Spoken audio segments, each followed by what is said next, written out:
Assalamualaikum warahmatullahi wabarakatuh. Jumpa lagi dengan saya Wahyu Setianto dalam video pembelajaran.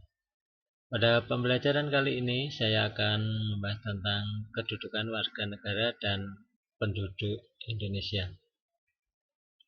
Yang pertama yaitu kita bahas tentang warga negara.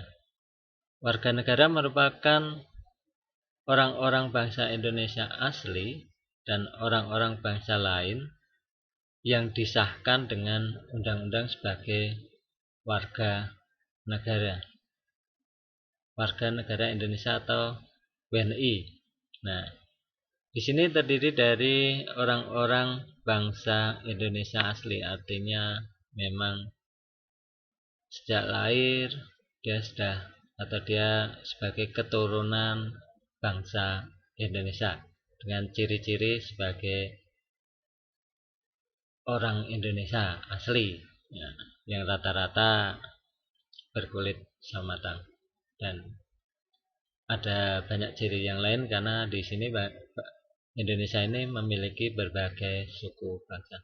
Nah, kemudian selain bangsa Indonesia asli, juga orang-orang bangsa lain yang disahkan dengan undang-undang sebagai warga negara. Artinya mungkin bisa bangsa Eropa, mungkin bangsa Afrika, mungkin bangsa Timur Tengah, Cina, dan lain sebagainya. Tapi mereka sudah disahkan dengan undang-undang sebagai warga negara Indonesia. Artinya sudah mengajukan diri menjadi warga negara bangsa Indonesia, maka juga disebut dengan warga negara. Nah, yang kedua, yang berikutnya yaitu penduduk. Penduduk adalah warga negara Indonesia dan orang asing yang bertempat tinggal di Indonesia. Jadi bedanya, kalau warga negara itu benar-benar sudah disahkan sesuai undang-undang menjadi warga negara Indonesia atau WNI, baik itu bisa tinggal di Indonesia sendiri maupun bisa juga tinggal di luar negeri, tapi masih sah sebagai WNI sesuai dengan undang-undang yang berlaku di Indonesia. Nah, sedangkan penduduk ini adalah yang berdomisili, yang bertempat tinggal di Indonesia. Ini bisa warga negara Indonesia itu sendiri, juga bisa orang asing. Nah, orang asing mungkin tinggal di Indonesia karena berkenaan dengan pekerjaan atau mungkin tugas dari negaranya yang memaksa untuk dirinya tinggal di Indonesia. Ini disebut dengan penduduk. Jadi siapa saja yang tinggal di Indonesia maka disebut dengan penduduk Indonesia, tidak memandang itu warga negara Indonesia maupun orang asing. Nah, yang berikutnya azas kewarganegaraan. Nah, azas kewarganegaraan yang ada itu ada dua, yaitu azas ius sanguinis atau azas keturunan. Yang kedua azas ius soli atau azas kedaerahan atau tempat kelahiran. Nah, azas ius sanguinis yaitu azas keturunan, artinya siapa saja yang lahir, yang lahir dengan orang tua warga negara Indonesia atau orang tuanya itu WNI, maka secara otomatis anak tersebut menjadi warga negara Indonesia, meskipun lahirnya itu tidak pandang apakah lahirnya di Indonesia maupun di luar negeri. Nah, itu tetap sebagai warga negara Indonesia karena itu menganut azas ius sanguinis, yaitu azas keturunan. Jadi siapa saja, lahirnya di mana saja, kalau orang tuanya WNI maka otomatis menjadi WNI. Nah, yang kedua yaitu azas ius soli. Nah, azas kedaerahan atau tempat kelahiran.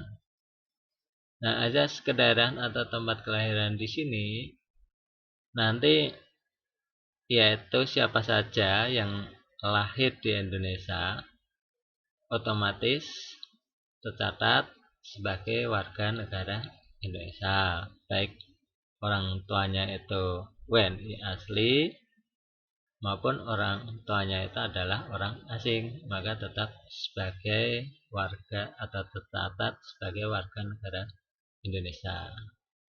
Nah, ini nanti kan bisa menimbulkan kewarganegaraan ganda. Nah, sedangkan kewarganegaraan ganda itu kan tidak boleh, maka nanti secara setelah cukup umur, anak tersebut akan diberi pilihan, nah, memilih sebagai warga negara asing atau mungkin memilih sebagai warga negara Indonesia. Nah, itu azas kewarganegaraan. Nah, yang berikutnya hal-hal yang bisa menghilangkan status kewarganegaraan.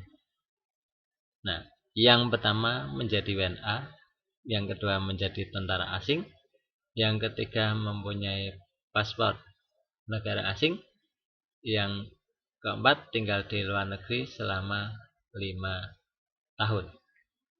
Nah, yang pertama menjadi WNA, artinya WNI setelah mengajukan menjadi WNA, maka otomatis status kewarganegaraan Indonesianya akan hilang.